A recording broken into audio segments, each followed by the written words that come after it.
기도하겠습니다. 오늘은 고린도전서 10장 14절에서 22절 말씀을 통해서 우상 숭배의 문제점에 대해서 말씀을 같이 살펴보고자 합니다. 우리가 고린도전서를 계속 읽어오고 있습니다. 교회가 받을 수 있는 여러 가지 책망거리들, 이 부분들에 대해서 저희가 같이 여러 주제별로 보고 있고요.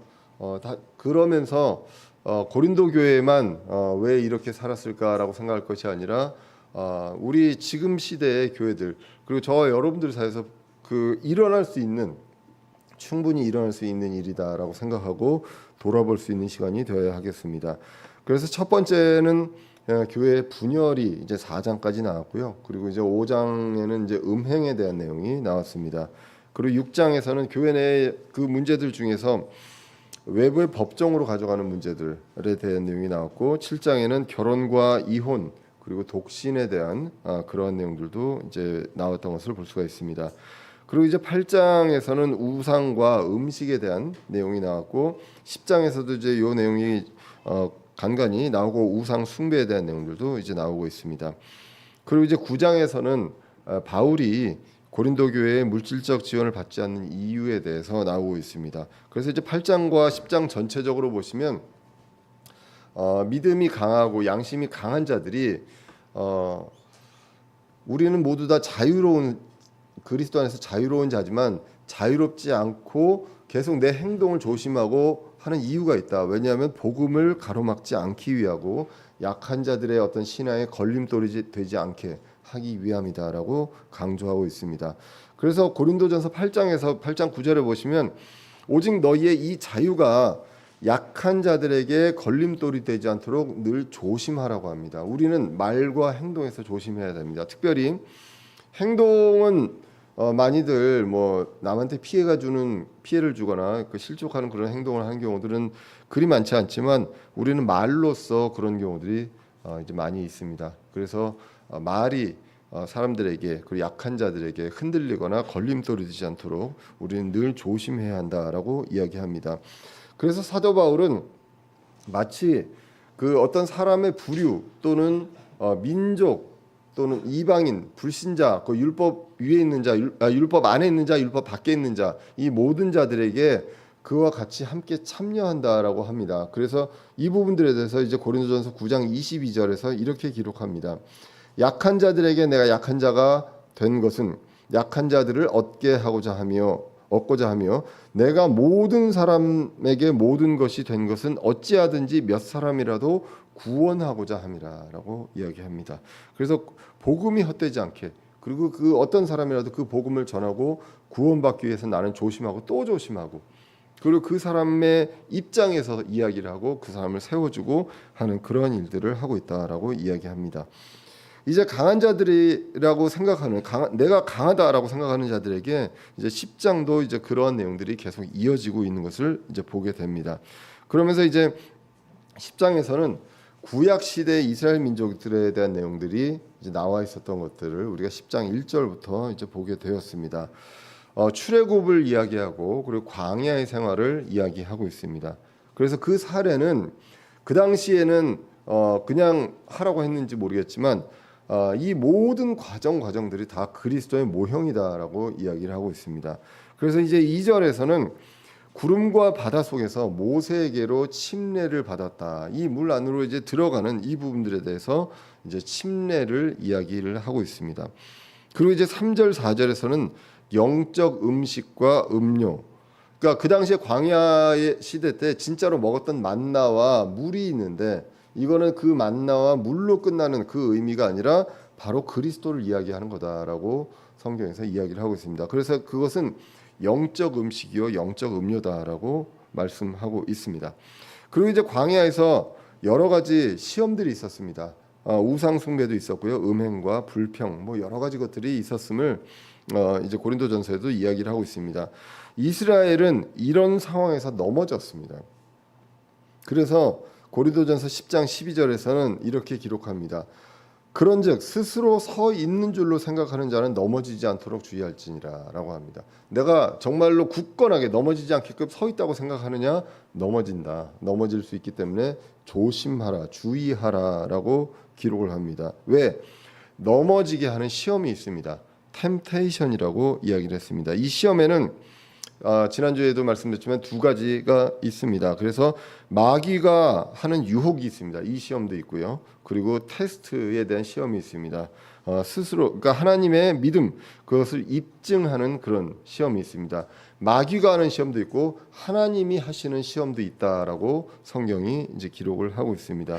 그런데 결과적으로 이것을 통해서 하나님은 우리를 단련시킵니다. 그리고 보상을 주신다라고 이제 말씀을 드렸습니다. 그래서 야고보서에서는 이 시험을 기뻐하라라고 이야기했던 것을 우리가 지난주를 통해서 이제 봤습니다. 오늘 본문에서 넘어지지 않도록 주의할지니라라고 하면서 나오는 다음 구절이 바로 13절입니다.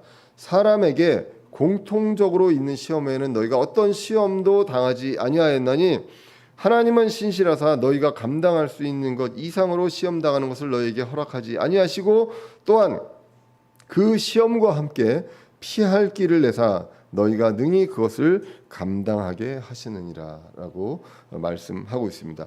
강한 자들아 넘어질 수 있다. 왜? 무엇으로 넘어지느냐? 시험으로요. 그런데 이 시험은 사람에게 공통적으로 있는 시험이다.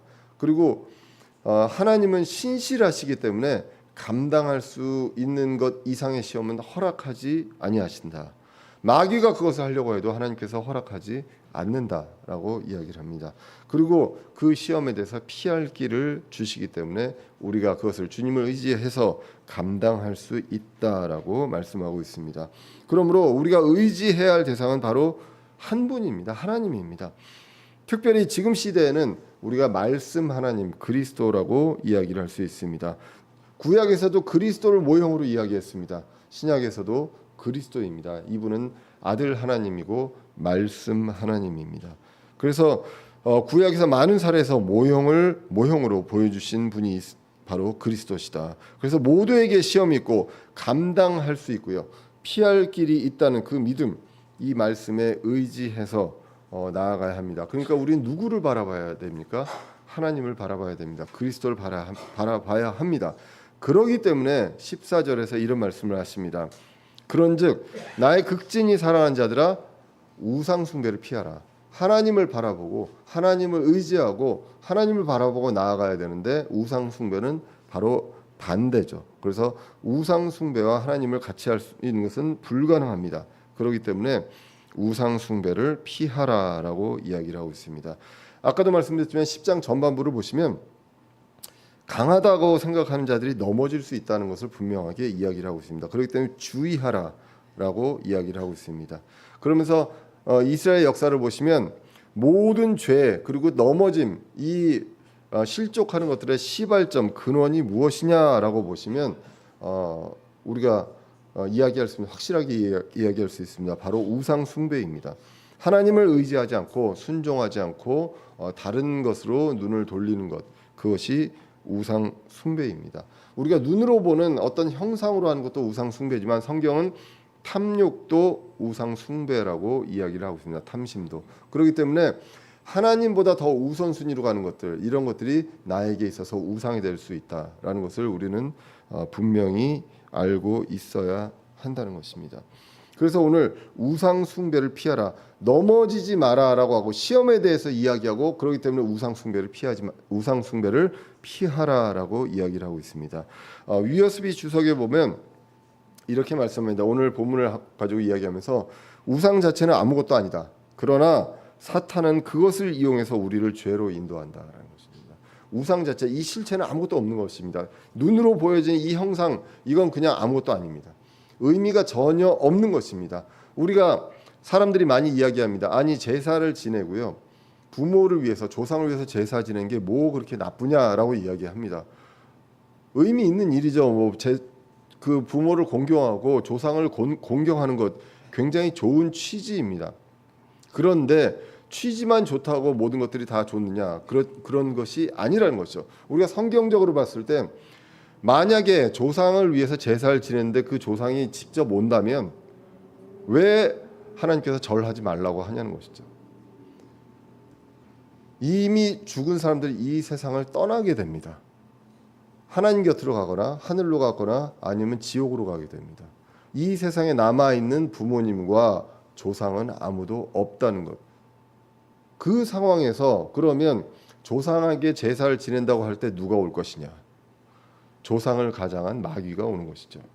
그렇기 때문에 이것에 대해서 우상 숭배를 피하라라고 분명하게 이제 이야기를 하고 있습니다. 사탄은 우리의 좋은 뜻, 좋은 취지조차도 그것을 이용해서 죄로 빠지게 만드는 것입니다. 그것을 성경은 분명하게 이야기를 하고 있습니다. 신명기 32장 16절 17절에 이렇게 기록합니다.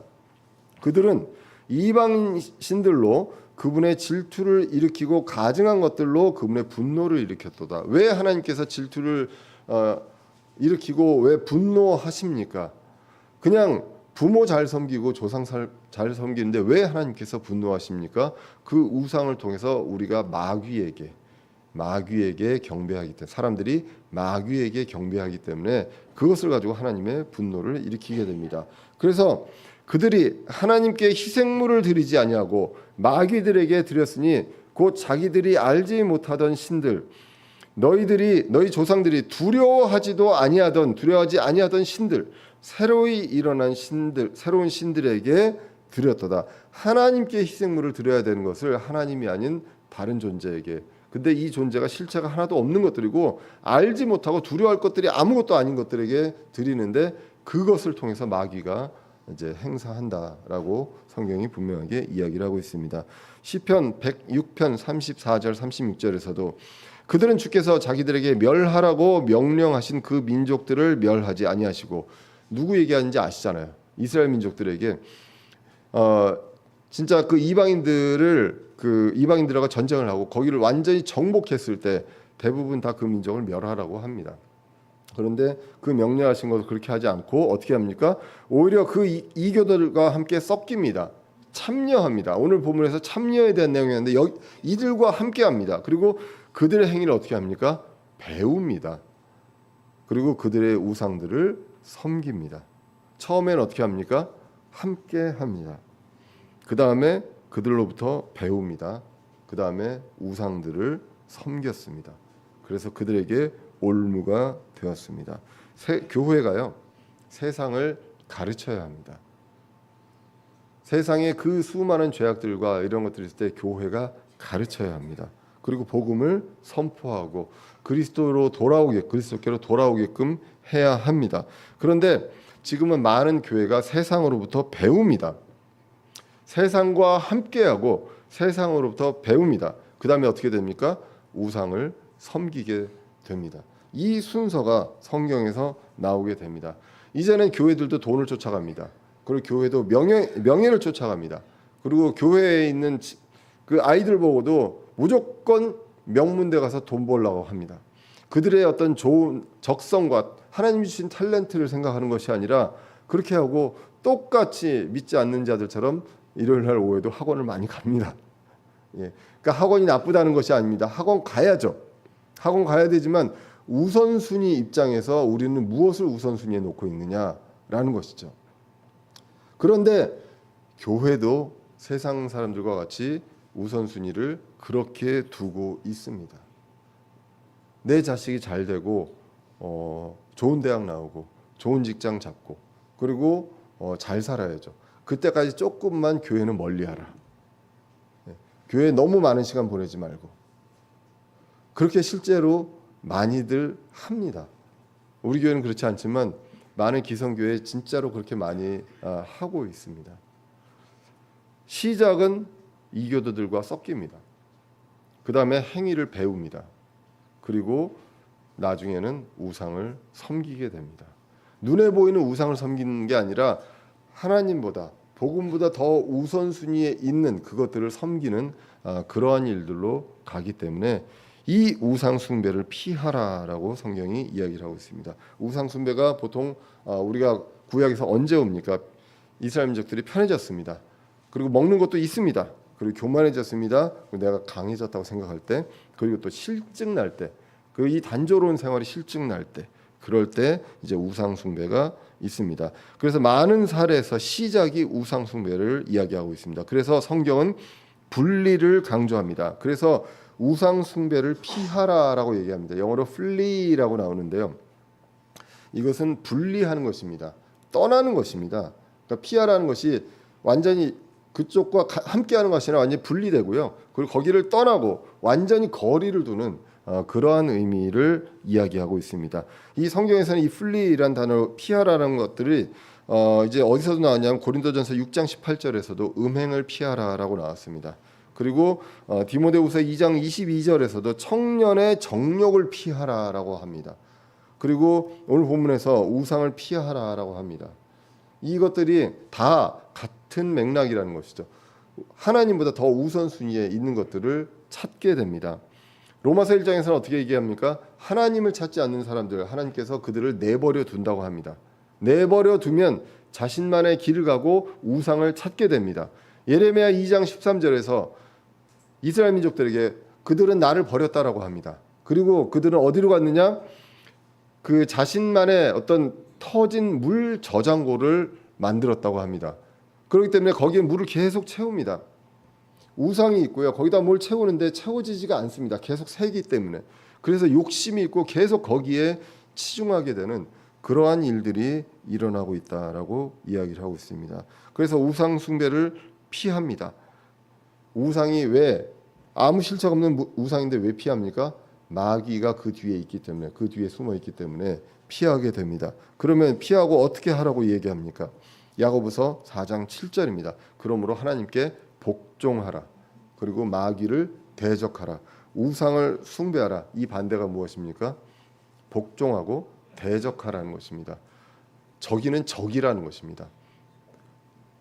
나하고 함께 할 수 없는 적이라는 것입니다. 아무리 적이라 할지라도 우리가 같이 이용해서 같이 뭔가를 해보자. 많이들 그렇게 이야기합니다. 나하고 뜻이 같지 않고 그리고 이 사람 편법을 저지르고 악을 저지른다 할지라도 내가 목적을 위해서 같이 할 수 있다라고들 많이 얘기합니다. 이것을 지혜로 얘기합니다. 성경은 어떻게 얘기합니까? 이들과 아무것도 같이 하지 말라고 분리하라고 성경은 분명하게 이야기를 하고 있습니다. 하나님께 복종하고요. 마귀를 대적합니다. 그리하면 그가 너에게서 도망하리라라고 이야기합니다. 그러면서 왜 이렇게 해야 되는지 오늘 15절 이하에서 이제 기록이 되어 있습니다. 오늘 보면 15절을 보시면 이렇게 기록합니다. 내가 지혜로운 자들에게 말하노니 너희는 내가 말하는 바를 판단하라라고 기록합니다. 고린도 교회에게 상반되는 어떤 이야기를 합니다. 고린도전서 3장 1절에는 뭐라고 얘기했냐면 내가 너에게 어려운 말 하게 못하겠다. 영적인 갓난아기처럼 얘기를 한다라고 고린도전서 3장 1절에서 이야기했거든요. 오늘 본문에서는 어떻게 얘기합니까? 지혜로운 자들에게 말하듯 말한다. 그러니까 너희들이 합리적으로 이성적으로 판단해라. 이것에 대해서 이렇게도 이야기를 하고 있습니다. 이 부분들에 대해서 정말로 합리적으로 이성적으로 주님의 말씀에 근거해서 판단을 해볼 필요가 있습니다. 이것을 권면하고 있습니다. 그러면서 그 첫 번째 사례로 주의 만찬을 들고 있습니다. 사례를 통해서 교훈으로 판단하라는 것입니다. 16절에 보시면 이제 주의 만찬에 대해서 나오게 됩니다. 우리가 축복하는 축복의 잔은 그리스도의 피에 참여하는 것이 아니냐. 우리가 떼는 빵은 그리스도의 몸에 참여하는 것이 아니냐라고 이야기하면서 빵을 나누고 잔을 나누는 것을 그리스도의 피, 그리스도의 몸에 참여하는 것이다라고 기록을 하고 있습니다. 그래서 아까도 얘기했지만 그 이스라엘 민족이 처음에 하는 것은 무엇입니까? 이방인들과 함께 하는 거였어요. 그 다음에 배우고 우상 숭배합니다. 누구와 함께 참여하느냐? 이것을 이제 중요하게 생각을 하는데 우리는 주의 만찬을 통해서 어디에 참여합니까? 그리스도의 피에 참여하고 그리스도의 몸에 참여하는 자들이다라고 이야기를 하고 있습니다. 그래서 이 그리스도의 몸, 그리스도의 피에 대해서 오해를 할 때 어떤 일이 발생하느냐? 캐톨릭에서 이제 미사를 하면서 빵을 먹으면 이건 예수님의 몸이다. 잔을 마실 때 이거는 예수님의 피로 변했다라고 이야기를 합니다. 그래서 그것을 먹는다라고 이야기를 하고 있습니다. 성경은 그렇게 이야기하지 않습니다. 일단 마태복음 26장 26절 보겠습니다. 예수님이 계실 때입니다. 그들이 먹을 때 예수님께서 빵을 집사 축복하시고 그것을 떼어 제자들에게 주시며 이르시되 받아서 먹으라 이것은 내 몸이라 하시고 라고 이야기합니다. 빵이 있었습니다. 빵을 떼서 먹으면서 이게 내 몸이야 라고 합니다. 이게 내 몸이면 어떻게 됩니까? 여기서 띄어서 줘야죠. 그죠? 그런데 이것을 내 몸이다 라고 하는 것은 뭔가 예수님의 몸, 그리스도의 몸을 기억하라 라는 것이 의미라는 것입니다. 잔에 대해서 어떻게 말씀하십니까? 이것은 죄들의 사면을 얻게 하려고 많은 사람을 위하여 흘린 나의 피 곧 새 상속 언약의 피라라고 이야기합니다. 피도 내 피요, 이 빵도 내 몸이다라고 얘기했는데 이게 과연 그 자리에서 예수님 계신 자리에서 그 피가 예수님의 피며 몸이 예수님의 몸이냐는 것이죠. 1차적으로는 그렇습니다. 그렇지 않다라는 말씀을 이제 드리고자 하는 것이고요. 그래서 결국은 그리스도의 몸, 그리스도의 피라는 이 전제는 오늘 본문에도 있습니다. 잘 알고 합당하게 행해야 된다는 것이 주의 만찬인데 우리가 잘 알아야죠. 고린도전서 11장 29절을 보시면 합당하지 않게 먹고 마시는 자는 주의 무엇을 분별하지 못합니까? 주의 몸을 분별하지 못합니다. 주의 몸을 분별하지 못하고 이 빵이 예수님의 몸으로 변했어라고 먹고 이 잔이 예수님의 피로 이 시간 변했어라고 먹고 이것은 주의 몸을 분별하지 못하고 합당하지 않게 먹고 마시는 거라는 것이죠. 그래서 자기를 위해 정죄를 먹고 마신다고 고린도전서 11장 29절에서 이야기합니다. 그러면 계속해서 이제 그럼 도대체 그리스도의 몸이 무엇이냐라는 이제 생각을 이제 하게 됩니다. 에베소서 5장 23절입니다. 이는 남편이 아내의 머리됨이 그리스도께서 교회의 머리 되심과 같기 때문이라.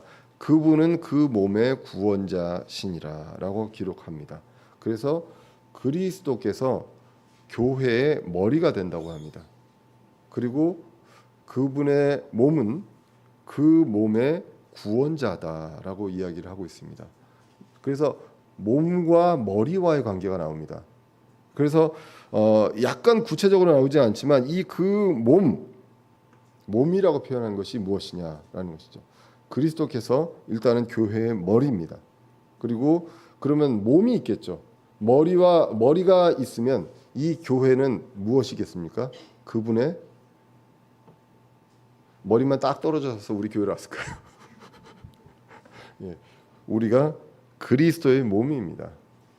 감히 우리가 그리스도라고 얘기할 수 없을 정도로 그런데 우리가 그리스도의 몸이라는 것이죠.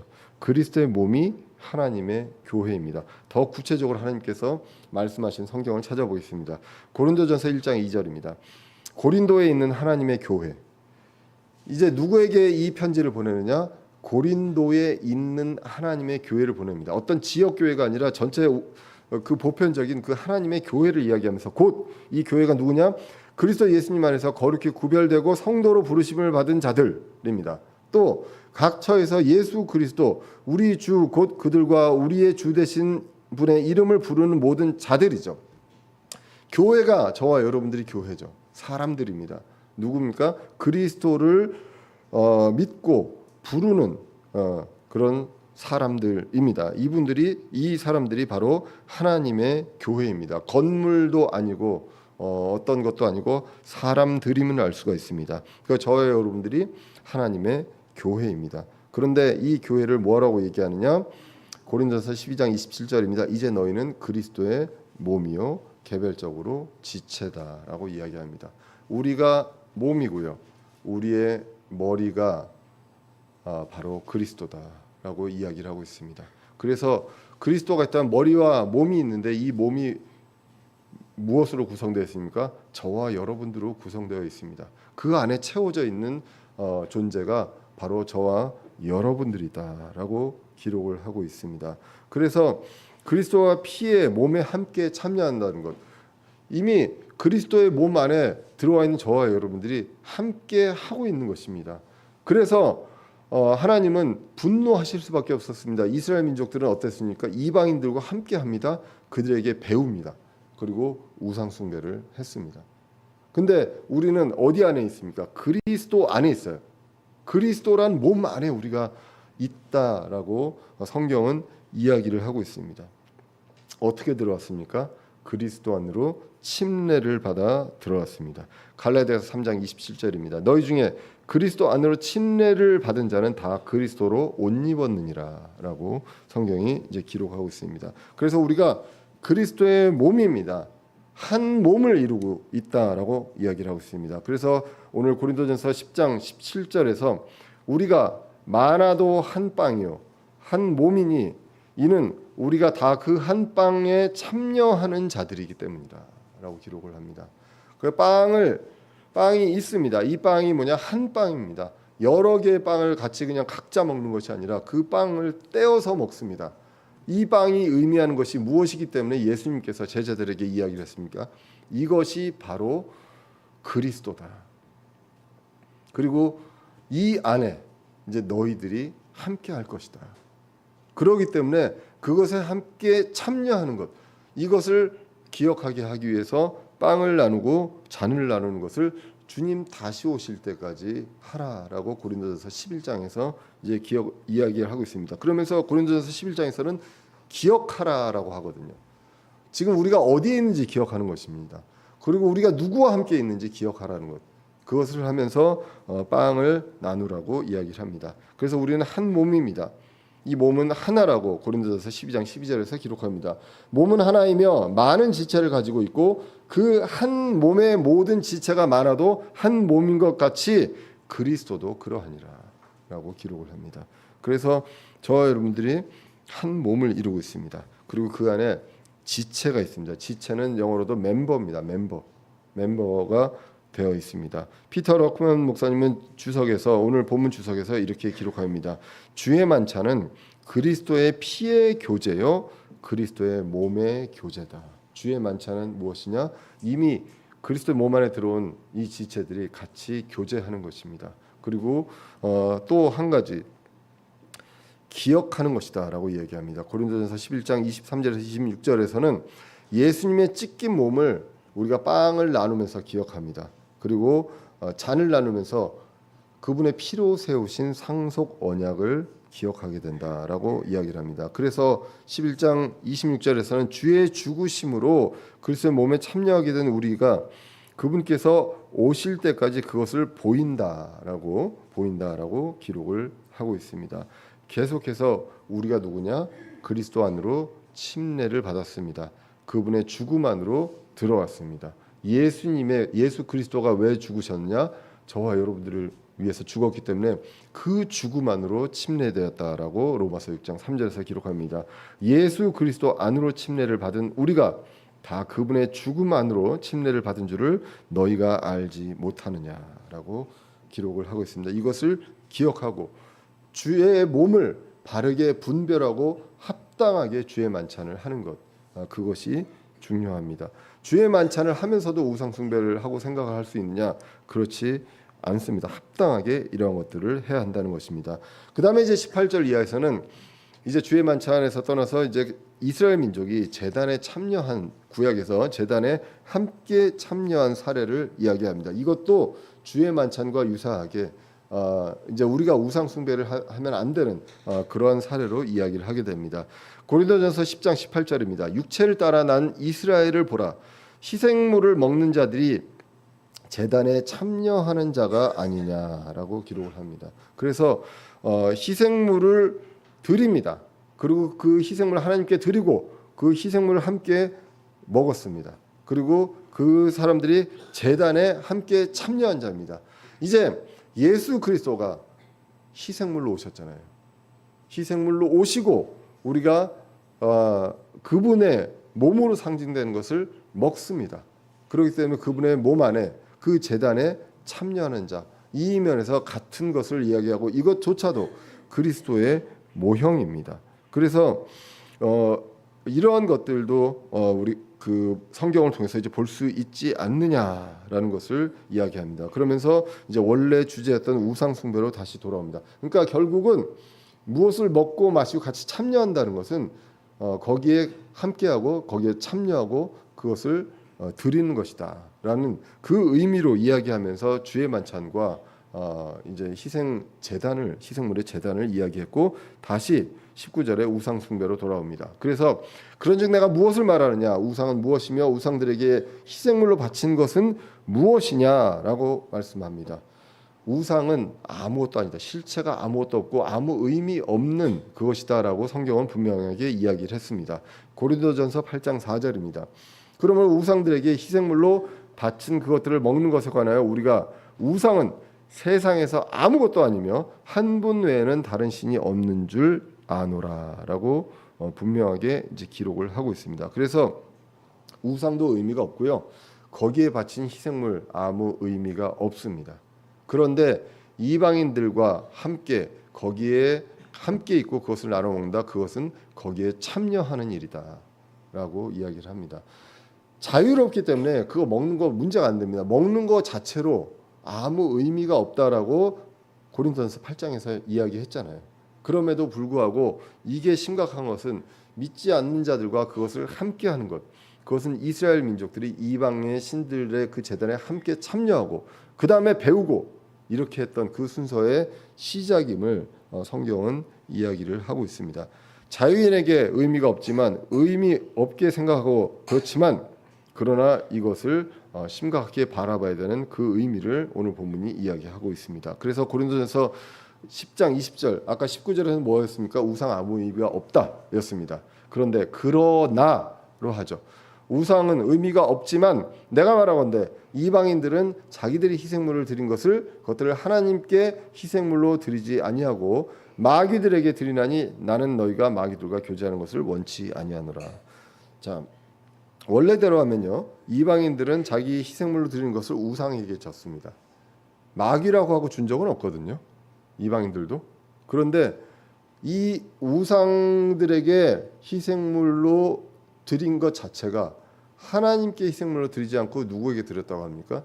마귀에게 드렸다고 합니다.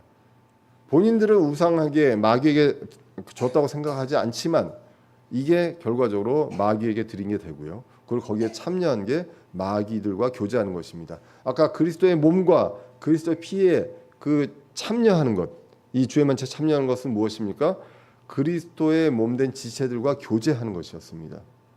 여기에 있으면 이들은 마귀와 교제하는 것이다. 우상 숭배에 참여하는 것, 이것이 마귀와 교제하는 것이다라는 것을 성경이 이야기하고 있습니다. 그래서 이방인들은 마귀에게 희생물을 드린 게 아님에도 불구하고 결과적으로 마귀에게 희생물을 드리고 우상을 숭배하는 그러한 것들로 이제 그 성경은 이야기하고 있습니다. 그래서 주의 제단에 참여하는 것과 완전히 상반된 반대의 이야기입니다. 개역 성경에서는 오늘 본문에서 마귀를 귀신들로 해놨습니다. 그래서 이 귀신과 마귀는 굉장히 다른 의미인 거죠. 우리가 얘기하는 뭐 조상신, 아버지신, 뭐 이런 것들도 다 성경에서 이제 개역 성경을 보면 귀신이죠. 그런데 결과적으로는 귀신도 마귀죠.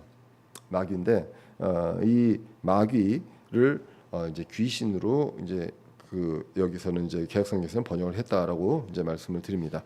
자, 그래서 결과적으로 신자는요, 크리스천은 양쪽에 같이 참여할 수 없습니다.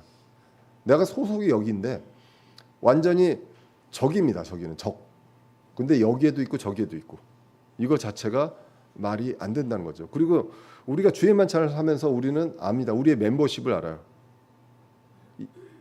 회비도 없고, 그리고 뭐도 없는데 모든 우대 혜택은 다 받고 있어요. 제가 그 뭐 이제 제 직업이 있다 보니까 카드 중에 이제 뭐 연회비를 얼마 내면 이제 여러 가지 우대 혜택이 있습니다. 어딜 가도 뭐 공짜 뭐 이런 것들이 많이 있거든요. 근데 굉장히 부분적입니다. 그리고 조금 아쉬워요. 여기까지만 좀 더 해주지. 뭐 이런 것들이 있거든요. 우리는 어떻습니까? 연회비 공짜고 평생회비 공짜고 무한 우대가 있습니다. 그런데 저쪽에는 적의 세력이 있어요. 근데 내가 여기도 있다가 저기도 있다가 할 수 있느냐? 그렇게 불가능하다. 하고 싶어도 불가능하다라는 내용입니다. 그래서 내가 여기가 있으면 여기 없는 거고 이렇게 불가능하다라는 것입니다. 고린도전서 10장 21절입니다. 너희가 주의 잔과 마귀들의 잔을 겸하여 마실 수 없으며 주의 상과 마귀들의 상에 겸하여 참여하는 자가 될 수 없다라는 것입니다. 양다리 걸치는 것 자체가 불가능하다라고 이야기를 하고 있습니다. 하나님께서는 분명하게 정의하셨습니다. 고린도 후서 6장 14절에서 이렇게 이야기합니다. 너희는 믿지 않는 자들과 더불어 공평하지 않게 멍에를 같이 매지 마라라는 것입니다. 뭔가 같이 일을 도모하거나 이런 것 자체 할 수가 없다.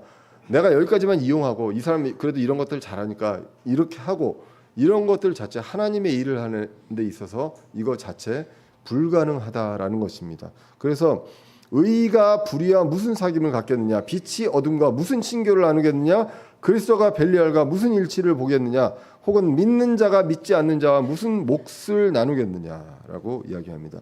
방향 자체가 반대고 방향이 다릅니다.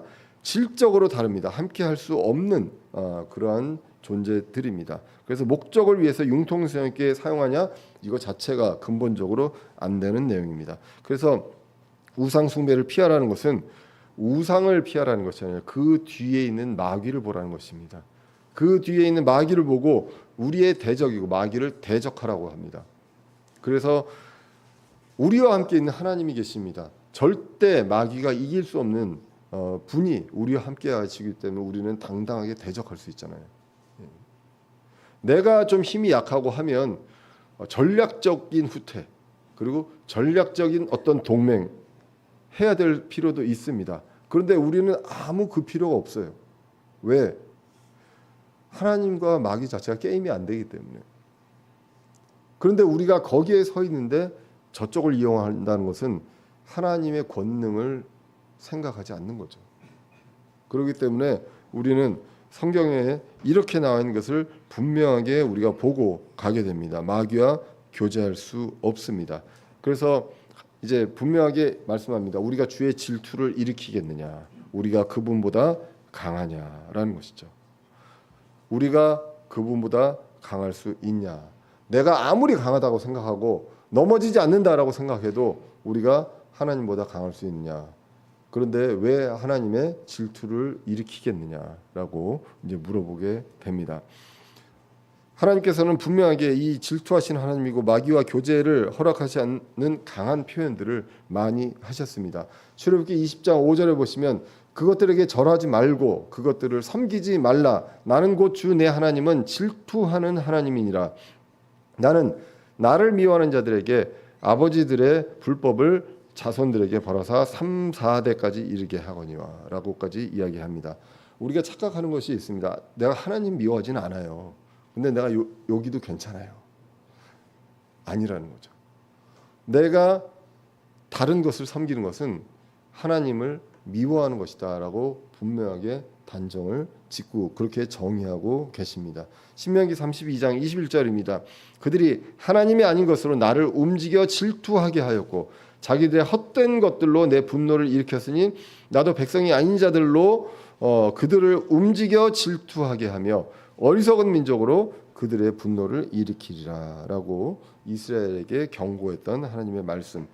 이 분노와 질투가 얼마나 맹렬한지 우리가 구약 성경을 보면 알 수 있습니다.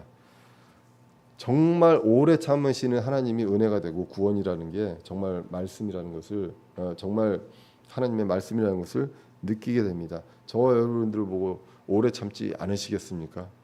오래 참는 그 하나님이십니다. 그런데 이 분노가 이렇게 무시무시할 정도의 분노를 일으킨 것 그것입니다. 왜 그렇습니까? 우상 숭배를 통해서 이제 마귀와 교제하고 그 모든 죄들의 길로 가게 되기 때문입니다. 그래서 강하다고 생각하는 자, 서 있는 줄로 생각하는 자들에게 경고를 하는 것입니다. 오늘 본문을 다시 이제 정리해 보시면 우상은 아무것도 아닙니다. 그런데 문제는 그 뒤에 마귀가 있습니다. 나는 좋은 취지로 얘기할지라도 좋은 취지로 그들과 함께 할지라도 그런데 그 취지 뒤에 그것을 활용하고 악용하고 이용하는 그 존재는 바로 마귀라는 것입니다. 우상 숭배는 삶의 방향이 주님이 아닌 허상입니다. 그 뒤에 마귀가 죄로 인도하고 있습니다. 우리는 주의 만찬을 통해서, 그 성경을 통해서 우리의 소속이 어딘지, 우리의 존재가 어딘지, 우리가 어디에 있는지를 알 수 있습니다. 우리의 정체성, 우리가 그리스도의 몸 안에 있습니다. 우리가 그리스도의 몸을 이루고 있습니다. 그래서 주의 만찬을 통해서, 그리고 이런 것들을 통해서 이런 것들의 참여를 알게 됩니다. 참여하게 되고 또 교제하게 됩니다. 마귀에 참여하는 일은 이거와 반대가 됩니다. 절대 같이 할 수 없다는 것. 그래서 우상 숭배의 요소들을 우리가 다시 한번 볼 필요가 있습니다. 보이는 우상도 있습니다. 그리고 탐욕도 있습니다. 그리고 하나님보다, 그리고 복음보다 더 우선순위에 있고 내가 먼저 이것을 챙기려고 하는 것들이 있다면 우리가 우상으로 생각하는 것이 아닌지 다시 한번 볼 필요가 있습니다. 나쁜 취지에서 그렇게 한다고 얘기하지 않습니다. 취지는 그렇지 않지만 그 뒤에 마귀가 있음을 이야기하고 있습니다. 구약에서 이스라엘도 그렇게 넘어졌습니다. 마귀의 시험, 유혹은 그런 것입니다. 그렇기 때문에 우리가 누구인지 기억하고요. 주의 만찬을 통해서 기억하게 해주신 그분을 우리가 생각합니다. 그리고 감사할 수 있습니다. 하나님의 교회가 그리스도의 몸입니다. 그리고 주의 만찬은 우리가 그리스도의 몸에 참여한다는 것, 그리고 그리스도의 피에 참여하는 그 교제를 한다는 것입니다. 우리는 누구인지 기억해야 하고요. 그리고 우상 뒤에 누가 있는지 잊지 말아야 합니다. 그리고 그리스도의 몸으로서, 몸된 지체로서, 멤버로서 서로의 멤버를 세워주는 그러한 일을 주님 다시 오신 날까지 성실히 하는 저 여러분들 되시기를 간절히 기원합니다. 기도하겠습니다. 살아계신 하나님 아버지, 오늘도 부족한 저희 입술로 주님의 말씀 같이 살펴볼 수 있게 해주심을 감사합니다. 주님, 저희들 아무 공로 없지만 그리스도의 십자가의 피로 저희들